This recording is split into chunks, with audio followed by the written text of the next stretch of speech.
Hey guys, welcome back to my channel and today I'm here to share my views on chapter second. So इस chapter में हम ये बात करने वाले हैं या इस वीडियो में हम ये बात करने वाले हैं कि क्या धर्म अधर्म है, आत्मा परमात्मा क्या है, जो श्री कृष्ण अर्जुन को समझा रहे हैं। अब पिछली वीडियो में हमने क्या बात की थी, कहाँ पे हमारी कॉन्वर्जेशन रुकी थी, वो ये थी कि अर्जुन युद्ध क्षेत्र के बीचों बीच खड़े हैं और कंफ्यूज्ड हैं और मना कर रहे हैं कि वो अपनों के खिलाफ शस्त्र नहीं उठाएंगे। अब श्री कृष्ण उन्हें समझा रहे हैं कि ये सोचना बिल्कुल गलत है, युद्ध के मैदान में उन्हें युद्ध ही करना होगा। सेकंड चीज़ ये कि संजय सारी बातें ये धृतराष्ट्र को सुना रहे हैं। तो बात यहाँ से शुरू होती है कि संजय धृतराष्ट्र से कहते हैं कि हे राजन, आंसुओं से पूरी तरह सने हुए अर्जुन व्याकुलता और परेशानी में श्री कृष्ण की तरफ देखते हैं। उनकी ऐसी स्थिति देखकर भगवान श्री कृष्ण कहते हैं कि युद्ध के बीचों बीच तुम्हारे मन में ऐसी बातें कहाँ से आने लगी। ये सारी बातें युद्ध के मैदान में नहीं सोची जाती। ऐसी बातों से ना तो तुम्हें स्वर्ग मिलेगा और ना ही कीर्ति।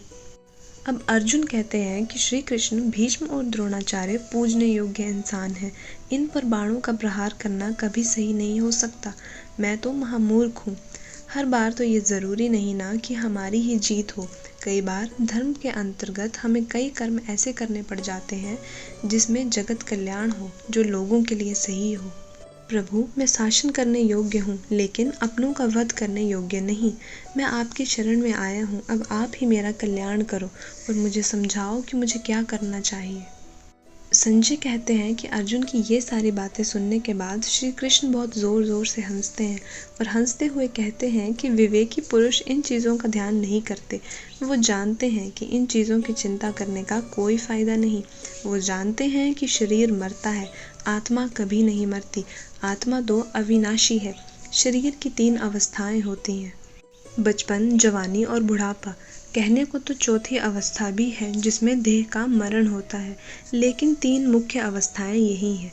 देह को तो मरना ही पड़ता है। आत्मा कभी नहीं मरती। वो कल थी, आज है और आगे भी होगी। लेकिन तुम इंद्रियों का ज्ञान रखने वाले हो।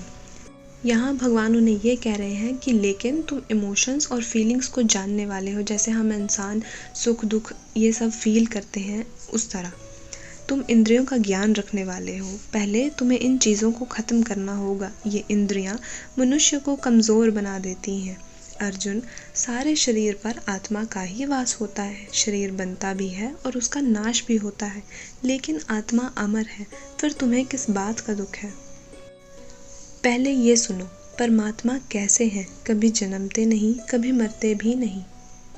जिस तरह मरना आत्मा का धर्म नहीं है, उसी तरह अमर रहना शरीर का धर्म नहीं है। आत्मा और शरीर के रिश्ते को तुम कुछ इस तरह समझ सकते हो, जैसे पुराने वस्त्र उतार कर हम नए वस्त्र पहन लेते हैं, वैसे ही आत्मा पुरानी देह यानी शरीर को छोड़कर नया शरीर पहन लेती है। फिर आत्मा कैसी हुई? अर्जुन, यदि आज विध्वंस होगा तभी कल नव निर्माण होगा। पौधों से एक डाली काट दो तभी 2 नई डालियां जन्मती हैं। अब मुझे बताओ कि आत्मा कैसी हुई? इसे ना तो काटा जा सकता है, ना ही अग्नि में जलाया जा सकता है, ना ही जल में डुबाया जा सकता है।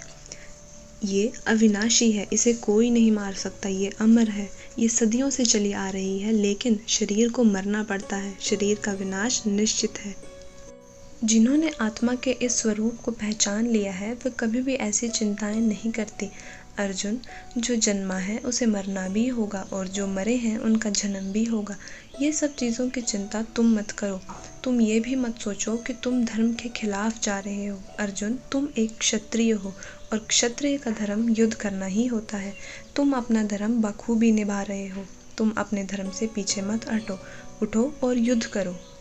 अब मेरी बात ध्यान से सुनो। जो मेरे भक्त हैं या भूल कर भी मेरी पूजा करते हैं, उन्हें कोई पाप नहीं लगता।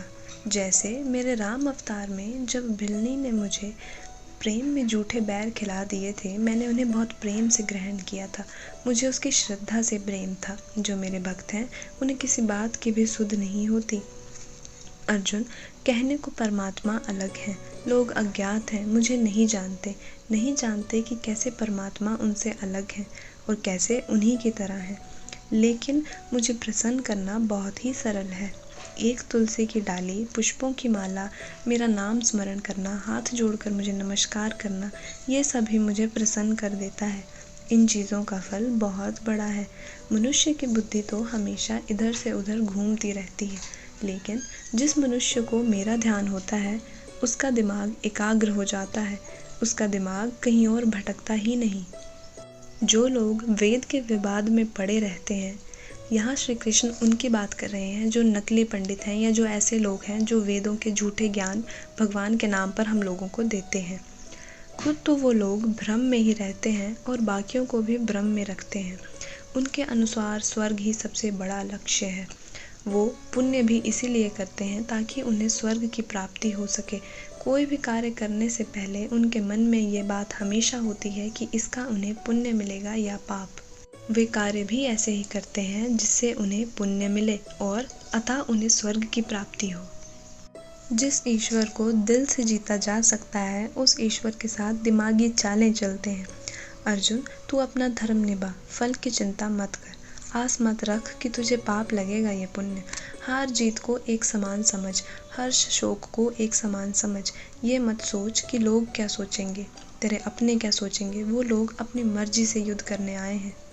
जब तू हर चीज़ को एक समान सोचेगा तब तुझे ये सब बहुत आसान लगेगा। इसका नाम समता योग है। इस युद्ध के साथ जुड़कर पाप पुण्य दोनों को ही काट दे, ये बुद्धि योग है। आत्मा के साथ जुड़, आत्मा को समझ, ये कल्याण योग है। जब अपनों के मोह से तेरी बुद्धि ऊपर उठ जाएगी तभी तुझे समझ आएगा कि ये सारी बातें जो मैं तुझे बता रहा हूँ यही सही है। इस वक्त तुझे लग रहा होगा कि शायद युद्ध क्षेत्र में तेरा विलाप सुनकर मैं तुझे हौसला दे रहा हूँ, तुझे हिम्मत दे रहा हूँ, लेकिन अर्जुन ऐसा नहीं है। ये सारी बातें वो बातें हैं जो एक मनुष्य को इस संसार को समझने के लिए जाननी चाहिए। परमात्मा कैसे हैं, आत्मा कैसी है, शरीर कैसा है। अगर तू इन सारी बातों को समझ जाएगा तो तुझे यहाँ बिल्कुल भी दुख नहीं होगा, तो युद्ध को बखूबी लड़ पाएगा। अर्जुन, मेरी बातों पे ज़रा गौर कर और ध्यान से इन्हें समझ। क्या कहीं ना कहीं तुझे समझ आ जाएगा कि मैं क्या कहना चाह रहा हूँ। अब अर्जुन इन सारी बातों पर सोचते हैं और हटकर श्री कृष्ण से एक और सवाल करते हैं। वो कहते हैं कि प्रभु, आपने मुझे बताया कि स्थिर बुद्धि वाला इंसान कैसा होता है, लेकिन हम कैसे पहचानें कि वो इंसान कौन है, उस इंसान के क्या लक्षण हैं। अब अर्जुन के इस सवाल को सुनकर श्री कृष्ण उन्हें और भी बहुत अच्छे जवाब देते हैं। क्या थे वो सारे जवाब, वो सारी बातें हम अपनी नेक्स्ट वीडियो में डिस्कस करेंगे। इस वीडियो को लाइक और शेयर ज़रूर करें। अगर ये चैनल अच्छा लगे तो इस चैनल को सब्सक्राइब भी करें, और अगर कोई आपके मन में क्वेरीज़ हैं, कोई क्वेश्चंस हैं तो उन्हें कमेंट सेक्शन में ज़रूर बताएं। वीडियो में कोई गलती लगती है तो वो भी मुझे ज़रूर बताएं। तब तक के लिए सबको मेरी तरफ से जय श्री कृष्ण।